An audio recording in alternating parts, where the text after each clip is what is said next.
Si vous souhaitez commencer la pratique du yoga avec un enfant, il peut être intéressant d'utiliser un conte.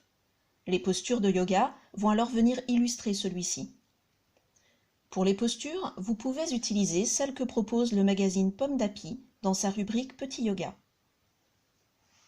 Dans le conte qui va suivre, lorsque vous entendrez ceci, c'est qu'une posture pourra être réalisée.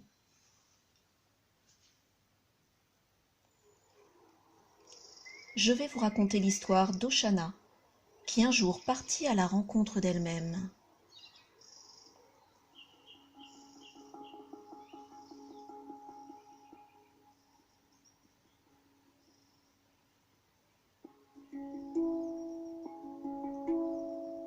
Oshana était une enfant curieuse et espiègle.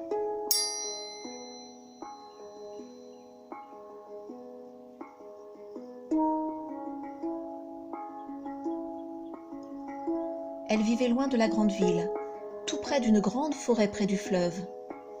Elle avait hâte de grandir, car elle savait qu'au-delà de son village existait un monde gigantesque et merveilleux.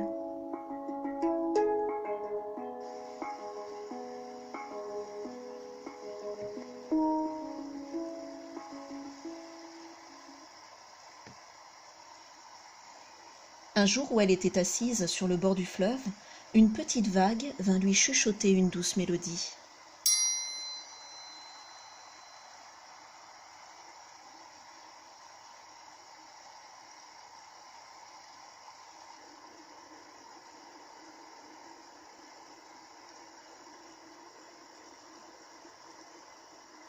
Oshana, tu es là à rêver, mais tu te trompes.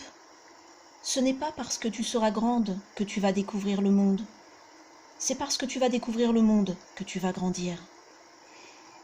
Oshana ne comprenait pas vraiment ce que voulait dire la petite vague, mais à cet instant précis, elle ressentit le besoin de partir.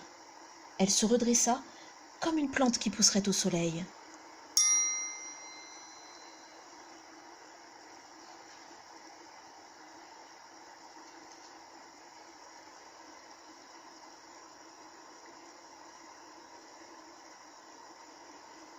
Quand elle fut bien plantée sur ses deux pieds, elle commença à marcher le long du fleuve.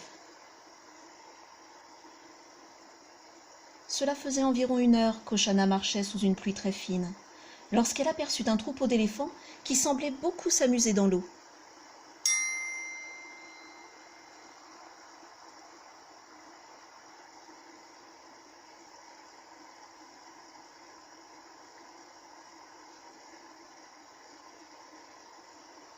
Oshana s'approcha d'eux. « Bonjour, mais que faites-vous ainsi à vous asperger d'eau? Ne savez-vous pas que non loin de là vivent des crocodiles? Ils sont là, juste sur l'autre rive. » Le plus âgé des éléphants s'approcha d'elle et d'un ton amusé lui répondit « Tu es très gentille de te soucier de notre sécurité ainsi. Mais tu t'inquiètes bien vite, petite fille. Les crocodiles ne sont pas un danger pour nous. Nous ne sommes pas des proies pour eux. Tiens, regarde ce jeune crocodile qui approche. Demande-lui. » Effectivement, un bébé crocodile était là, juste à côté, et il avait entendu toute la conversation.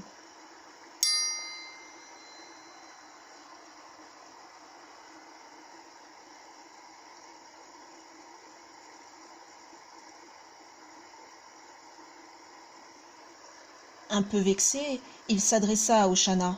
« Bah non, non, nous ne sommes pas des prédateurs pour les éléphants, on mange surtout des poissons.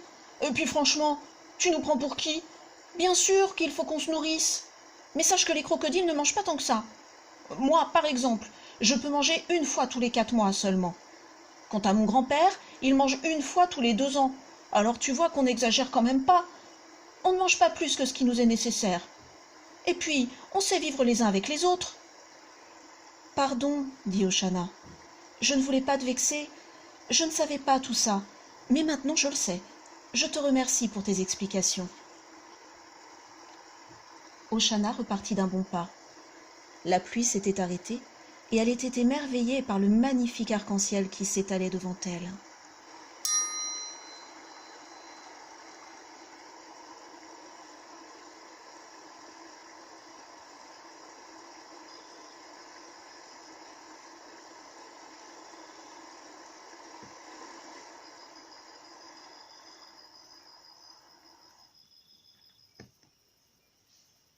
Elle s'était éloignée du fleuve pour entrer dans la forêt.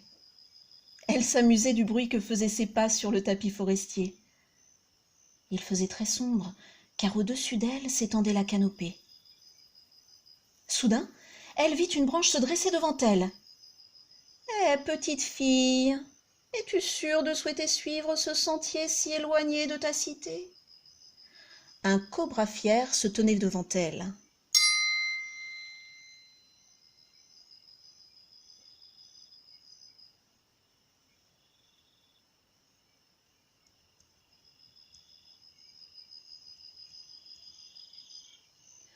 Oshana ne se démonta pas. « Oui, j'en suis certaine.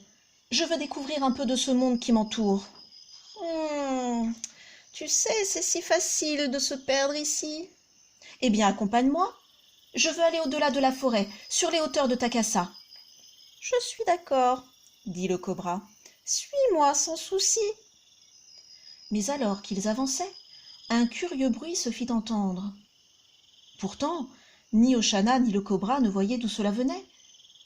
En cherchant bien au sol, ils virent finalement un curieux animal qui se confondait quasiment avec le sol. C'était un crapaud.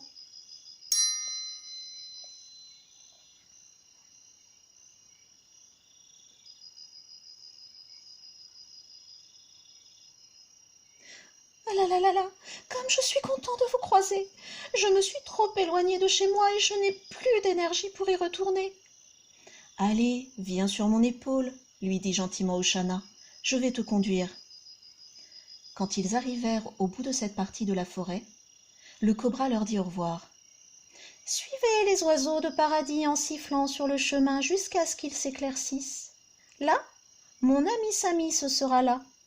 Il sait par où vous faire passer. » Après avoir remercié le cobra, Oshana et le crapaud suivirent les indications données par le cobra. Ils sifflèrent si bien qu'un magnifique papillon vint se poser sur l'épaule libre d'Oshana.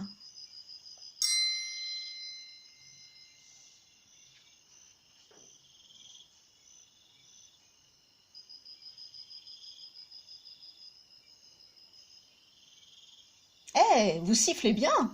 Bonjour, je suis Samis, l'ami du cobra. Oui, je sais que ça peut être surprenant, mais que voulez-vous? C'est ainsi. Je pense que si on me demandait pourquoi nous sommes amis, le cobra et moi, je dirais simplement parce que c'est lui, parce que c'est moi. » Oshana se mit à rire de bon cœur. Ces paroles lui rappelaient une lecture que sa maman lui avait faite un jour, et elle garda la douceur de ce souvenir dans un beau sourire sur ses lèvres. « Bonjour, Samis, je suis Oshana. Mais comment sais-tu que c'est le cobra qui nous envoie ?» dit la petite fille étonnée. « Le vent, bien sûr. C'est lui qui m'a soufflé son message. » Oshana leva la tête, et devant ses yeux écarquillés, les arbres dansaient au gré du vent qui souffle.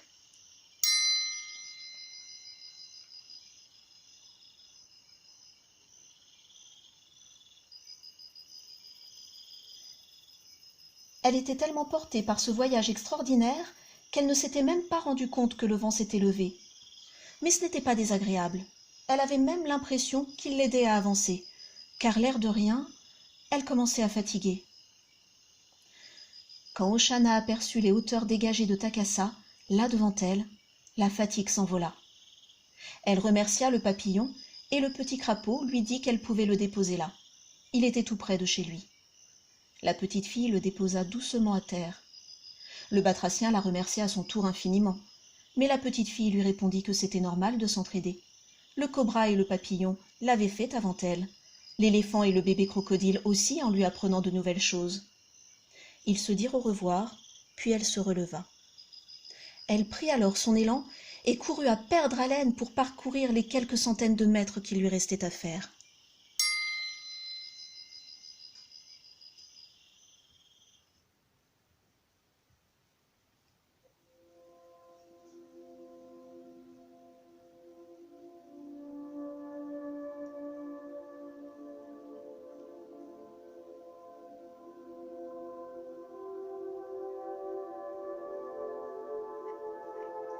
Arrivée là-haut, elle se retourna. Elle put alors contempler la forêt majestueuse qui s'étalait sous ses yeux sous la lune naissante. Reconnaissante de tout ce qu'elle avait vécu dans la journée et des rencontres qu'elle avait faites, elle eut envie de dire merci.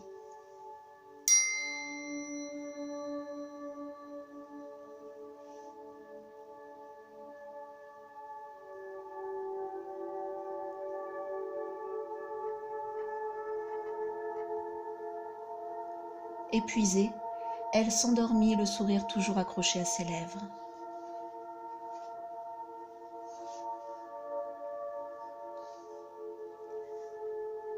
La nuit fut douce et pleine de merveilleux rêves.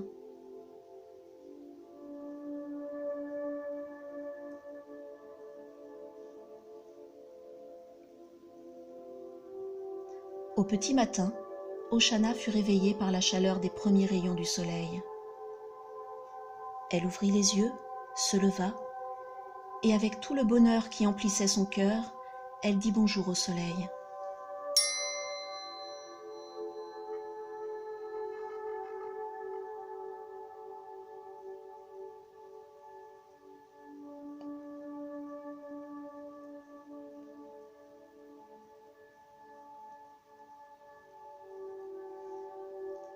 La journée à venir allait encore lui réserver beaucoup de merveilles à vivre et de rencontres à faire, elle en était sûre. Et c'est avec impatience et le cœur ouvert à tous ses possibles qu'elle s'élança vers de nouvelles aventures.